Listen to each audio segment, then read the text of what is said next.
ada video Ustadz Adi Hidayat, maafkan aku saudaraku Nasrani, aku tidak bisa mengucapkan selamat Natal. Karena orang yang mengucapkan selamat Natal, maka dia sudah mengakui tiga. Yang pertama, mengakui bahwa Isa anak Tuhan.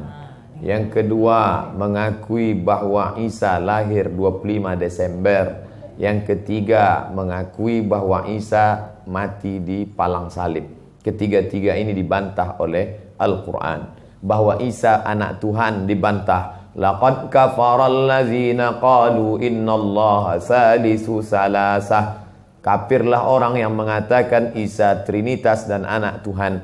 Tentang Nabi Isa lahir tanggal 25 Desember dibantah. Ketika Maryam memegang Isa, tidak ada makanan karena terlahir di tepian kota. Allah memerintahkan menggoncang pangkal batang pohon korma. Tusakit alaiki rutaban jania, gugur buah korma yang mengkal. Buah korma mengkal ada pada musim panas bulan Juli Agustus. Ketika Isa lahir, kambing-kambing sedang digembalakan di padang rumput. Sedangkan bulan 12 rumput tidak tumbuh karena tertutup salju. Maka 25 Desember bukan hari kelahiran Isa, tapi hari raya merayakan Dewa Mitra, Dewa Matahari, yang diambil oleh Kaisar Konstantin dari Konstantinopel. Lalu kemudian tentang Isa mati di palang salib dibantah Al-Quran. Wa ma qataluhu, mereka tidak membunuhnya. Wa ma salabuhu, mereka tidak menyalibnya. Walakin syubbihalahum, ada orang lain yang diserupakan wajahnya dengan Isa. Dialah Yudas Iskariot, murid Isa yang menjual imannya dengan beberapa keping uang emas.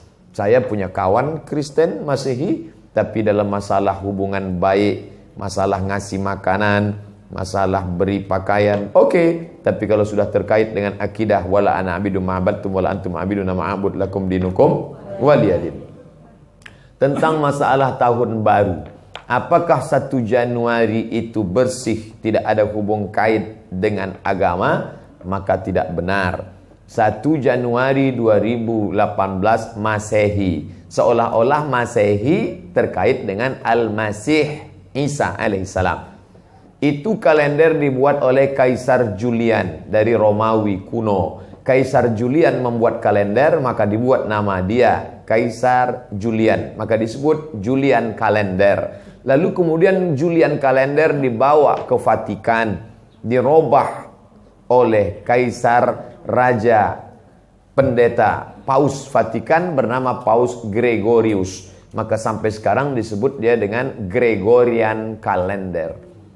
Lalu kemudian ketika terbentuk PBB, United Nation, Persatuan Bangsa-Bangsa, bingung mau pakai kalender apa? Di dunia banyak sekali kalender. Maka diseragamkanlah, dipakailah Gregorian kalender. Yang sebelumnya kita kerajaan Pasundan, kerajaan Demak, kerajaan Riau, Sendripura itu pakai kalender Hijriah. Termasuk Yogyakarta pakai kalender Saka, karena Sultan Agung Jawa mengkawinkan antara kalender Jawa dengan kalender Hijriah. Karena ingin mendamaikan antara Jawa dengan Islam. Maka setiap menyambut tahun baru Saka sekaligus menyambut tahun baru Hijriah.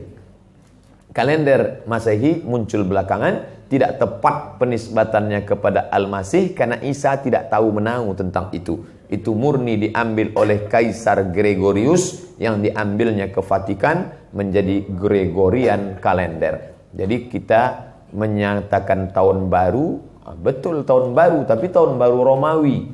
Tahun baru Romawi, jangan kaitkan kepada Isa alaihissalam. Dia masih terkait. Adapun tahun baru Jepang tak ada terkait dengan akidah.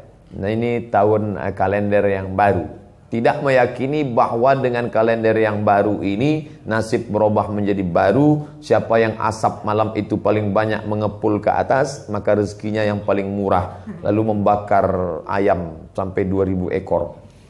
Nah, oleh sebab itu saya anjurkan anak-anak muda, remaja-remaja masjid, tanggal 31 malam tanggal 1 setiap masjid semuanya buat kajian, iktikaf, zikir, muhasabah supaya jangan keluyuran ke sana kemari. Hanya 2 saja. Anak-anak muda pergi ke masjid mulai jam 10, jam 11, jam 12, jam 1, jam 2 atau habis isya tidur. Saya nggak bisa tidur Pak Ustadz. Biasa malam kalau nggak bisa tidur, habis isya makan Antimo 2. Nguap tidur langsung. Itu saja. Adapun nanti Ustadz malam tahun baru apakah buat muhasabah di masjid? Enggak. Saya berangkat 28-29 umroh, maka tahun baru di Madinah. Tahun lalu juga begitu. Tapi tahun sebelumnya dibuat acara muhasabah. Wallahu a'lam.